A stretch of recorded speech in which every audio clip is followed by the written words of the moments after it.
آج کے درس میں حضرت سعد بن ابی وقاص رضی اللہ تعالی عنہ کا امتحان اور ساتھ میں کمزور ایمان اور منافق لوگوں کا ذکر فرمائیں گے۔ حضرت سعد بن ابی وقاص یہ کون ہیں جی؟ تھوڑا سا تعارف سنیں۔ حضرت سعد، ان کے والد کا نام مالک آتا ہے، دادے کا نام وقاص آتا ہے، مشہور سعد بن ابی وقاص رضی اللہ تعالیٰ عنہ کے نام سے۔ رشتے میں یہ حضور صلی اللہ علیہ وسلم کے ماموں لگتے ہیں، اور خود فرماتے ہیں انا ثلث الاسلام، میں اسلام کا تیسرا ہوں، مطلب یہ ہے اسلام لانے والے میں سے میں تیسرے نمبر پر ہوں۔ لیکن بعض محدثین فرماتے ہیں ان سے پہلے بھی 5 یا 6 بندے مسلمان ہو چکے تھے۔ 19 سال کی عمر کے اندر یہ مسلمان ہوئے، اور لقب ان کا فاتح ایران ہے جی، ایران انہوں نے فتح کیا۔ رافضی قسم کے لوگوں، جو پکے رافضی ہیں نا جی، ان کو ان کے نام سے بڑی تکلیف ہے، اور جو نیم رافضی ہیں نا تو ان کو بھی ان کے نام سے تکلیف ہے۔ کیوں؟ انہوں نے ایران کو فتح کیا تھا۔ دوسرا یہ ہے کہ یہ 10 مبشرہ میں سے ہیں، جن کے بارے میں حضور صلی اللہ علیہ وسلم نے نام لے لے کر کہا، ابو بکر فی الجنہ، عمر فی الجنہ، عثمان فی الجنہ، علی فی الجنہ، سعد فی الجنہ، نام لے لے لے کر 10 بندوں کا کہا کہ یہ بندے کیا ہیں جی؟ جنتی۔ اور بھی ان کے فضائل ہیں جی۔ ہاں، یہ پہلے وہ انسان تھے جنہوں نے اسلام کے اندر سب سے پہلے تیر چلایا تھا جی، تیر برسایا تھا۔ ان کے امتحان اور ان کے ایمان کے بارے میں تفسیر ابن کثیر اور روح المعانی اور معالم التنزیل والے اس آیت کے تحت ان کا واقعہ لکھتے ہیں۔ جب یہ مسلمان ہوئے، ان کی عمر 19 سال تھی، والد فوت ہو چکے تھے، محلے داروں نے ان کو ڈرایا دھمکایا، رشتہ داروں نے ڈرایا دھمکایا کہ آپ اس طرح کرو، آپ محمد عربی صلی اللہ علیہ وسلم کا کلمہ چھوڑ دو، اسلام کو چھوڑ دو۔ ایمان جب رچ بس جائے انسان کے دل کے اندر نا، پھر وہ اللہ کے سوا پھر کسی سے نہیں ڈرتا۔ انہوں نے کہا نہیں چھوڑوں گا۔ پھر انہوں نے ایک ہیلا بہانہ تلاش کیا۔ انہوں نے کہا کہ یوں کرتے ہیں، جاتے ہیں ان کی والدہ کے پاس۔ ان کی والدہ کا نام حمنہ تھا، بعد میں یہ بھی کیا ہو گئی؟ مسلمان ہو گئی۔ یہ حضرت ابو سفیان رضی اللہ تعالیٰ عنہ کی بیٹی ہیں، حضرت امیر معاویہ رضی اللہ تعالیٰ عنہ کی بہن ہیں۔ ان کی والدہ کے پاس گئے، کسی نے باجی کہا، کسی نے بہن کہا، کسی نے خالہ کہا، کسی نے لاڈ پیار سے ماں جی کا مثالہ لگانے کے لیے کہ آپ کا بیٹا تو صحابی ہو چکا ہے، آپ کا دین کچھ اور ہے، آپ کے بہن بھائیوں کا دین کچھ اور ہے، آپ کے خاوند کا دین کچھ اور تھا، آپ کے سسر کا دین کچھ اور تھا، اور آپ کے بیٹے کا دین تو کچھ اور ہو چکے، لہٰذا اس طرح کریں، آپ اس کو روکیں، اس کو سمجھائیں کہ اپنے آبا و اجداد والے دین پر آ جائے۔ تو والدہ تھی، تو والدہ نے سمجھایا، لیکن حضرت سعد بن ابی وقاص رضی اللہ عنہ نے کہا اماں جان، آپ کے حقوق اپنی جگہ پر ہیں، لیکن کلمہ کلمہ ہے، ایمان ایمان ہے، چھوڑ نہیں سکتے۔ پھر محلے داروں نے دوسری میٹنگ کی کہ کیا کیا جائے۔ ماں کو جا کر کہا آپ اس طرح کرو جی، بھوک ہڑتال شروع کر دو، آپ کو میں اس وقت تک کھانا نہیں کھاؤں گی جب تک آپ واپس کفر اختیار نہیں کرو گے، مشرک نہیں بنو گے، آپ جب تک اس دین کو، اس کلمے کو نہیں چھوڑو گے، میں اس وقت تک پانی نہیں پیوں۔ بڑی اچھی خاصی لمبی ہڑتال کرنی شروع کر دی۔ حضرت سعد بن ابی وقاص رضی اللہ عنہ ماں کو مناتے بھی، لیکن ماں نہ مانتی۔ حالت اتنی بری ہو چکی، اتنی بری ہو چکی کہ قریب المرگ ہو گئی۔ پھر بھی جو محلے دار تھے، مشرک تھے، کافر تھے نا جی، چال نہ چلی، انہوں نے کہا اب یوں کرو جی، آپ باہر تپتی صحرا ہے، ریت ہے، اس کے اوپر لیٹ جایا کرو، جو بندہ آئے گا جائے گا پوچھے گا تو آپ کہہ دینا یہ میرے نافرمان بیٹے کی وجہ سے میں ایسے کر رہی ہوں۔ اب ظاہر بات ہے جو بندہ آتا پوچھتا اماں جان کیا حالت ہے، کیا وجہ ہے، کیوں دھوپ میں لیٹی ہوئی ہو، کیوں باہر گلی میں پڑی ہوئی ہو، تو وہ کہتی میرا بیٹا سعد نافرمان ہو چکا ہے جی، لہٰذا جو ہوتا ہے نا احتجاج کر رہی ہے۔ تو حضرت سعد بن ابی وقاص رضی اللہ تعالیٰ عنہ اماں کو اٹھاتے اور اندر لے کر آتے۔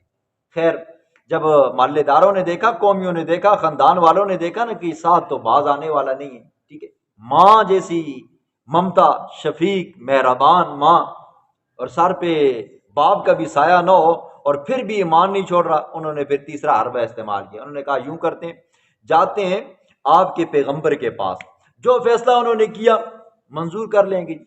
وہ گئے سارے حضور صلی اللہ علیہ وسلم کے پاس، جا کر کہا کہ جب سے سعد مسلمان ہوئے ان کی والدہ نے کھانا پینا چھوڑ دیا۔ ان کی والدہ تپتی صحراؤں کے اوپر دھوپ کے اوپر لیٹ جاتی ہے، تپتی کار زار کے اندر کیا ہوتی ہے جی، لیٹ جاتی ہے۔ اس نے بھوک ہڑتال شروع کی ہوئی ہے، اور سعد آپ کا دین نہیں چھوڑ رہا، آپ کا کلمہ نہیں چھوڑ رہا، اور اپنے ابا و اجداد کے دین کے اوپر واپس نہیں آ رہا۔ تو قرآن اترا جی، اللہ نے وہی اتاری جی اس ماں باپ کے حقوق بیان کرنے کے لیے۔ سنو جی، بسم اللہ الرحمن الرحیم، ووصینا الانسان، ہم نے وصیت کی ہے، تاکید کیا ہے انسان کو، بوالدیہ، اپنے والدین کے بارے میں، حسناً، بھلائی کی جی۔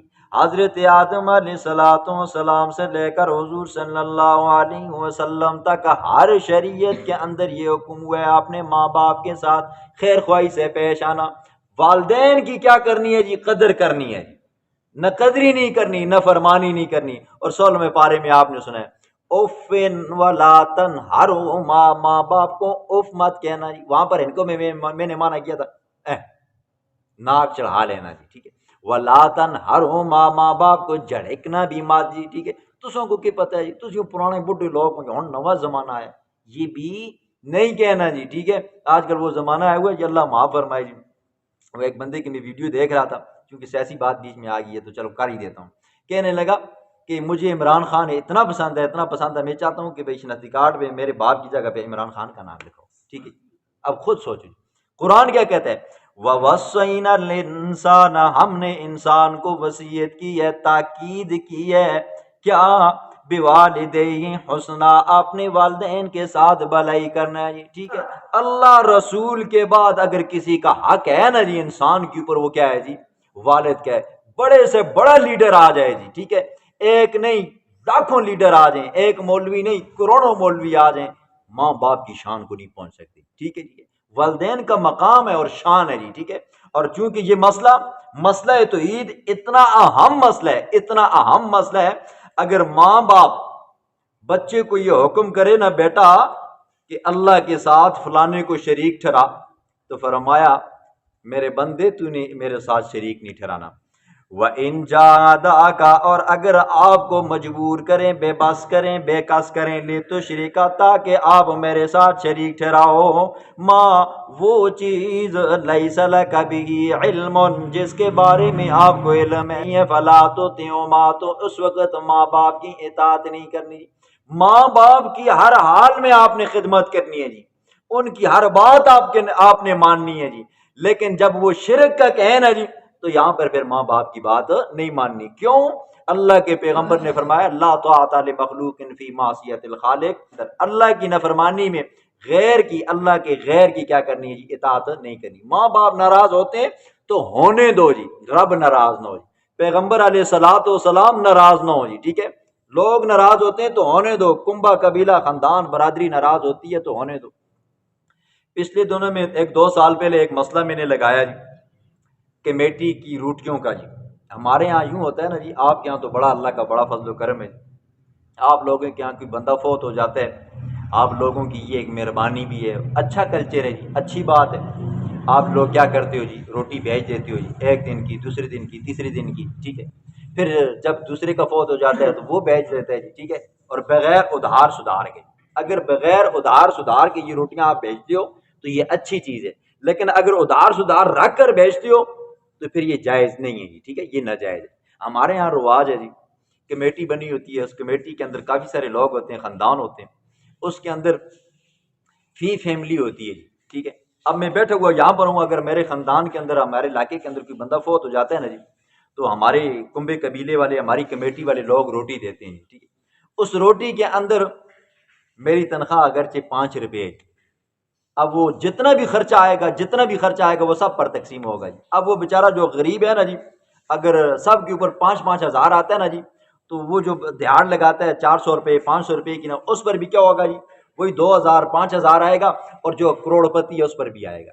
اور دوسری بات یہ ہے، ہمارے ہاں یہ بھی ہوتا ہے نا جی، آپ کے ہاں بھی اکا دکا ہو جاتا ہے، لیکن ہمارے یہاں یوں ہوتا ہے، پھر جب کمیٹی کی روٹی ہوتی ہے نا جی، پھر روٹی کے وقت سب جاتے ہیں تو پھر گوٹے پان پون کے جی پھر چھک چھک کے روٹی کھانے جی، ٹھیک ہے۔ اور پھر اگر چاول پکی ہو بیچ میں مرغی کم ہوا، مرغی کم پائی ہے جی، ٹھیک ہے، گوشت کم پایا ہے، ٹھیک ہے۔ ایسا معاشرہ بن چکا ہے جی، فوت کی غمی یہ کیا بن جاتی ہے، کہتے ہیں کہ یہ شادی ہے، ایسے روٹیاں پھاڑتے ہیں۔ یہ مسئلہ میں نے لگایا، پورے برادری والے مجھ سے ناراض ہو، پورا خاندان مجھ سے ناراض ہو گیا، ٹھیک ہے، کہ بھائی مفتی صاحب نے وہاں سے بیٹھ کر کیا کیا جی، فتویٰ لگایا جی۔ یاد رکھیں جی، ناراض ہوتے ہیں تو ہونے دو جی، رب ناراض نہ ہو جی، پیغمبر ناراض نہ ہو، جو مسئلہ حق ہے ٹھوک کر بولو جی، جو ناراض ہوتا ہے تو ہونے دو، رب کو ناراض نہیں کرنا۔ انشاءاللہ العزیز دنیا بھی بنے گی، آخرت بھی بنے گی۔